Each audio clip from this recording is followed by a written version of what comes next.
Well, hello, writers. Welcome to episode number 317 of How Do You Write? I'm Rachael Herron. So glad that you're here with me today as I am talking to Tara T. Green. We had a fantastic conversation and a really interesting one, I think, on claiming the space for your work. You are the only one who could do your work, and your writing does deserve its space. So please stick around for that. What has been going on around here? I feel like I've just been proceeding apace. Yesterday, I sent out the most recent essay from the memoir that I'm writing on moving to New Zealand. And I chose to write about the writer's retreat I went on last week that I mentioned on the last episode. But really focusing on the way that I honestly thought I was going to die that night, that first night of the storm. And it's kind of a funny little piece on acceptance, working out the odds of death. I didn't really think I would die, but I thought there was maybe a 30% chance I might, and how I felt about that, and examining the difference between anxiety and excitement, which are felt the same actually in the body in many ways, and a little bit of an exploration of some Brene Brown stuff, because who doesn't love Brene Brown? And for this particular essay, I just chose to stay inside a small space just that night, just that evening, that trying to sleep in the storm that I, quite a large part of myself, did believe would blow this little tiny house off of the edge of the cliff and into the sea below. Ridiculous. But I just stayed in that moment and experimented with staying in that moment, with a couple of tiny flashbacks to a super typhoon that I lived through when I was a teenager. And it works, and I'm proud of it. And it felt really good to do something that is one piece. I was talking with a friend the other day about all of the serial stuff that we read and watch when we're reading series or watching television shows that are in a series, or writing a novel, writing a book of any sort. There's just a lot of trudging day after day after day after day, which is great. That's what we do, and that is what we love. And then with a little essay, a 3,000-word essay, it feels really good to make a whole piece. It felt like watching a movie, an hour and a half, you're done. You got a whole story. And that's what writing that essay and releasing it felt like. So that was nice. I mean, I think I normally feel that way every month when I send out an essay, but it just felt really kind of awesome yesterday to do that. So that went out. Also, speaking of Patreon and perks and things like that, yesterday, the Sasha Black episode, the first one, the Black Heron, which is me and Sasha Black talking about writing together, dropped on my show, dropped on her show. Basically, we're going to talk once a month, and then we are going to release those on our podcast as like a bonus episode. However, if you would like a whole month early access to that conversation, which is really going to be frank and irreverent and very, very us, please go over to patreon.com/Rachel and check out how you can do that. So that's super fun. We've already had our second conversation, which is going up on the Patreon site today. So as you hear this, that second episode will be available. So if you loved what you heard yesterday, or in the last show, you could just jump over the queue and go listen to the second one immediately. Honestly, I think this is going to be a little bit of a short show. I have just been working on finishing the edits for 7 Miracles, the developmental edit. It'll be with the copy editor by the time we talk next week, God willing, and the creeks don't rise. So yeah, I'll update you next week on what my next steps are. But right now I am just head down, working happily and really, really enjoying the process. So are you enjoying your process? Are you getting to the page? Are you getting a tiny bit of work done? Are you getting a lot of work done? Are you being kind to yourself? Are you allowing space for magic and inspiration to rise out of you sitting down to do the work? Because that is where the magic happens. Sit down for 2 minutes, you'll have an idea. Sit down for 5 minutes, you'll have another idea. but those new and inspiring and incredible ideas won't come unless you do sit down to do the work that feels awkward and wrong and ugly, but we show up anyway. So please get a little bit of your own work done and then come find me wherever I am on the internet and tell me about it, because I'd love to hear it. And now let me give you Tara's bio. Tara T. Green is a professor of African American and African Diaspora Studies at the University of North Carolina, where she teaches literature and gender studies courses. She is the author of Love, Activism, and the Respectable Life of Alice Dunbar-Nelson and See Me Naked, Black Women Defining Pleasure during the Interwar Era. Reimagining the Middle Passage, Black Resistance in Literature, Television, and Song, and A Fatherless Child, Autobiographical Perspectives of African American Men. For more information, she can be found at drtaratgreen.com. And please enjoy this awesome interview. Happy writing to all of you. Well, welcome to the show. I'm so glad that you are here. Will you share your name and your pronouns with us, please? Yes, Tara Green, she, her, hers. Tara, welcome. I want to talk to you about your writing process because you get a lot done while you are doing a lot. But I also want to jump right in and talk about your new book briefly too. Will you tell us a little bit about love, activism, and the respectable life of Alice Dunbar-Nelson? Yes, it's about this phenomenal woman who was born in New Orleans in 1875. She died in Philadelphia in 1935. And during her lifetime, she was an activist. She was a founding member of the National Black Club Women's Movement, which allowed her to be even more of an activist, not only at the local level, where she was active with the Phyllis Wheatley Club in New Orleans, but also at the national level. She was a suffragist. She was a journalist who focused her writing skills, her great writing skills, on writing about others, particularly during the Harlem Renaissance, but before that as well. And she was, and this may be more important, she was a teacher. She was an English teacher. And so she wore many hats. She had a very interesting personal life. She was married 3 times to men, and she also had relationships with women as well. And so she really began to embrace who she was as she got older. And so the book covers as much as possible her private life as well as her professional life. Well, your book has a starred review from Booklist and from Publishers Weekly, which is amazing. Congrats on that. How did Alice come to you and want to be written about? Well, she was introduced to me at a fairly early age. I was a student at Dillard University.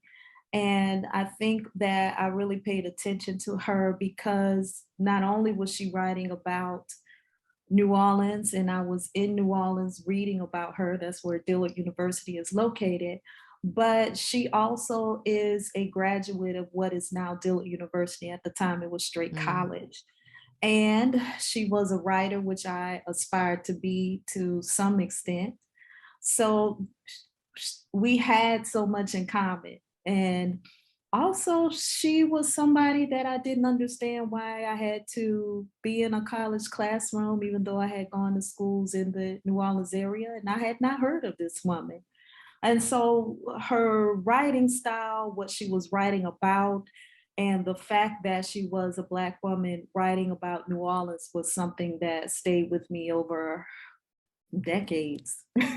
And now And you have I would brought ask a question. Mhm, oh, and now you have brought her to the world and mhm, in a much greater visibility. Let mhm. me ask you about your writing process. You are a professor and you are doing the requisite 1 million things. How and where do you get your writing done? Well, this was a 10-year journey for me. I had to go through many revisions, which was good because I think that the book represents a lot of research that happened as technology developed as well. So there were some things that were available that I might not have known about 5 years earlier, and that I didn't know about 5 years earlier, for example. So that made it better, the willingness to do the research, but then COVID hit. And Mhm. so the last iteration of the book was written at a time when I was sequestered, like so many of us, in my home. And I had that writing project that I was able to complete, as well as finish up another book, See Me Naked, Black Women Defining Pleasure During the Interwar Era. And those two books are actually in conversation. So that's what I did. I wrote. Oh my goodness. And so you're doing so much research, and it seems like so much primary research too. What was one of the most exciting things that you learned in that research that just kind of blew your mind? Yeah, well, one of the things that I learned that I thought was hilarious, I learned a lot about her, who she was, based on reading her diaries. And so there had been an edition that a sort of condensed Mm. edition that had been published with excerpts of her diaries, but I was able to also go to the University of Delaware where her papers are and to read the completed um, entries. And so I learned so much about her at a particular time in her life as she's getting older, after she's lost her teaching job, what it meant to be married and to struggle with her third husband. And then it sort of cuts off at the point where she gets the stability. And so then I had to do the research along with graduate students to do the research to find out, well, what was she doing in the last year of her life? And so what became more available to me that I didn't have access to earlier were these Black newspapers. Mm. And so, because she was contributing to that, and because she was such a respected member of society, which I would not have known otherwise, these Black newspaper databases really told me much about her life, even her childhood. There were Mm. some references there, as well as that last year of her life. So that was pleasant. I felt like I was. There were times where I was looking through her eyes at society, and then there were times where society was looking back at her, and I enjoyed being Wow. that. Mhm. What an intimate way to get to know her too. How old was she when she died? Well, she was quite young, so we're talking about her the 60s, 1875 to 1935. So yeah. Mm, wow. I know there will be listeners who are wondering this. What does your compilation process look like? How do you put all the research into a readable format? I know that's a huge question, but can you tackle it in Mhm. any way? Yeah, I'm often asked that, and in some ways it becomes blurry to me in looking back on it, and I think that that's important too, because the research and those pieces of the research have to move and flow together with the actual writing of the narrative. Yeah. And so, so I think that that's why visually I see it almost as a blur. So there are times that I can remember writing the chapter when I discuss her journalism, where I have all of this stuff on my kitchen table. And I have to have Google because there are references made and I don't know what she's talking about. So I have to have that to be Yeah. able to find out and to understand historical context. And so so it requires, if I just think about that one chapter, for example, it requires reading her her journalism, understanding when she moves from one title to the other. Is she doing something different? Are there specific themes that she's focused on? And compartmentalizing that, and then writing the narrative of what is she saying and what is she responding to, and why is she even writing about certain kinds of things at a particular time in her life. Well, for example, maybe it's because it's the Harlem Renaissance and it's difficult for her as a woman writer to get other kinds of work Mm. so published. So then this becomes the way in which her voice enters into that era. And so not only is she speaking, but she's also speaking for these other writers, just like you do with your podcast. I always see a sort of similarity between that. Yeah. The work that podcasters do elevates the work and enlightens audiences about these new and upcoming writers. What a fabulous way to look at it. How did it feel to leave her behind and to have her out in the world after your hands are in this story and inside her life for 10 years? What was that like? Do you miss that? It was perfect in a way because the book was published on January the 13th, 2022. And that's also the anniversary, January the 13th, the founding anniversary of Delta Sigma Theta Sorority Incorporated, of which I am a member, but of which she is an honorary member. And Oh, she also cool. wrote the lyrics for our national hymn. And so and I didn't choose that date. It just happened to be chosen. Wow. Yeah. So it felt like a spiritual coming for her, a woman who clearly, because she kept all of this stuff about her life, who clearly wanted to be known. So that just felt like a sign to me. That is beautiful. Thank you for Mhm. that. What is your biggest challenge when it comes to writing anything? Yeah, I think because I'm always thinking about audience, and writers do, I think, to some Mhm. extent, regardless of the genre. So I try to write work that is accessible, and writing a biography, even though I've one of my areas is writing biography. This was the first time I had only written about one person. Mm. And this is the first time that I had to revise more than I was asked to do with any other work. I mean, thankfully, I've not had to put 10 years into any of my other books, or I might have given up very early. But this was one that really required me to always think about all of these different audiences and who's more likely to buy the book. Are they going to be literary folks who may know Paul Laurence Dunbar, who may know Alice Dunbar, or are there people who are just introduced to their work and their lives, particularly Alice, because that was my primary concern. um, how do I not inundate them with uh, all the literary criticism that I would normally do? So Yeah. that was the biggest challenge. How long should this piece be? How much should I say about this? How many times should I repeat this if somebody hasn't read the first chapter, or those kinds of things. And that's why we thank God for editors and Mhm. they're helping that. What is your biggest joy when it comes to writing?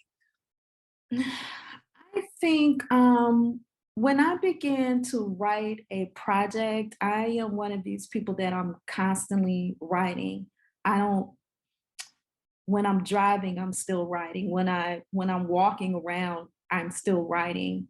So being in, I guess people say being in the zone um, would be something, and not losing that momentum. So when I say that I revised for 10 years, it certainly wasn't over a period of 10 years every day for 10 years. It Right. would be that I would write it, send it off, and then I didn't have it, so I wasn't writing it, right? And then I think I wrote two other books during that period as well. So because I would just get frustrated and say, I just forget about this. And and I think also staying focused regardless of what people say. There were um a couple of people that said that this isn't worthy of publication. Ugh, And um and you kept going in spite of yeah, that. yeah. So so really staying focused on the task and loving it because I love it, and in spite of what others may say. There could not be better words to say about writing in Mhm. general as well. Can you share a craft tip of any sort with us? Well, for me, research is really important. So having a space to be able to spread out, and so claiming space. Now What I is have what does that look like for you in your life? um it means that people have to walk around things. So it does, Good. yeah, yeah, I mean, they do. So Don't because I touch had this. to write, Yeah. I had to establish timelines in this chapter and that chapter. And so it would become frustrating to me if someone said that they were coming over, and even if it was for an appointment or something, it's just step over it. Do not touch anything that you see on the floor. So But that's wonderful. And yeah. and you claim that and you make it known and it is yours. Mhm. I just think that's a beautiful thing. And it's Mhm. also a beautiful thing to model for other people, Mhm. that this is yours. This is what I'm doing. And you need to step around it if it's in your way. Yeah. Yeah. Gorgeous. Mhm. What a wonderful tip. What thing in your life affects your writing in a surprising way? Probably more so. Well, for me, I have to have quiet, Mm. unless I have to have control over my environment in some way. So, I actually, within that 10-year period, I was in a house and I had neighbors that moved next door, and they were noisy. And I said, I've got to move because I can't Mhm. get any work done here. Mhm. And so again, I know that for some people that they don't have the privilege of doing that, especially depending on where you are geographically. Um, because I was in a house. If you're in New York or something, then you know you have Yeah. to adjust to certain kinds of things. So I am talking about a woman whose full-time job is not writing, who lives in the South, and so I can expect a certain kind of neighborhood. Um, and I sought that neighborhood out. And thankfully, I was able to get in a place, and I intentionally looked for a neighborhood where, or at least a street where there were as many retired people as I thought that there were on that street. So smart. Yes. And so they just were out walking their dogs. And the most irritating thing would be mowing the lawn. So So so I was looking for a retirement community, basically. Another great tip that is fantastic. And it's about this control of your environment in order to make it a productive place to be. I had really resisted getting these iPod, what do they call? I can't I earbuds, Mhm. whatever they are. They're the noise canceling ones from Apple, and I don't even have a Yeah. Apple phone, but Mhm. the way that they can lock out the world and push it Mhm. out when the noise canceling goes on Mhm. is fantastic. And again, it's a privilege, but yeah, Mhm. fantastic. What is the best book you read recently, and why did you love it? And this isn't the most recent read, but this is the book that has stuck with me in this author's ability, which is "The Girl with the Loudy Voice" by Abi DeRay. It's just it's about a Nigerian, a little girl who's in Nigeria, who makes decisions about what her life will be like in this patriarchal society. Mm. And it's just because I'm a fan of the ways in which women can resist, which is why I wrote a book about Alice Dunbar-Nelson. I mean, it comes out in all of my work, Resistance. And so that novel is an inspiration of a focus on a little girl of, who's coming of age. Oh, I love that. Would you say that resistance is your core theme? Is that the thing you go back to the most? Yeah, I think so. As a Black feminist writer and scholar and person, certainly, I think that we always have to be in a stage of resistance because we always have a list of things that we are trying to navigate and think about ways to negotiate, not just to survive or to thrive, but to actually live. I believe that we have a right to happiness. Hmm. And so I see somebody like Alice Dunbar Nelson fighting for that at a time in which she does have to fight for Hmm. so much, and so much of what she was fighting for, women are still fighting for. Hmm. You sound like you were the perfect person to bring this book to the world. You were that for Alice. And I just think that is phenomenal. Thank you so much. Where can we find you on the internet? Yes, well, www.drtaraTgreen.com. Perfect. Thank you so much for sharing your time with us today. This was fantastic. It was so nice to speak to you. Thank you so much.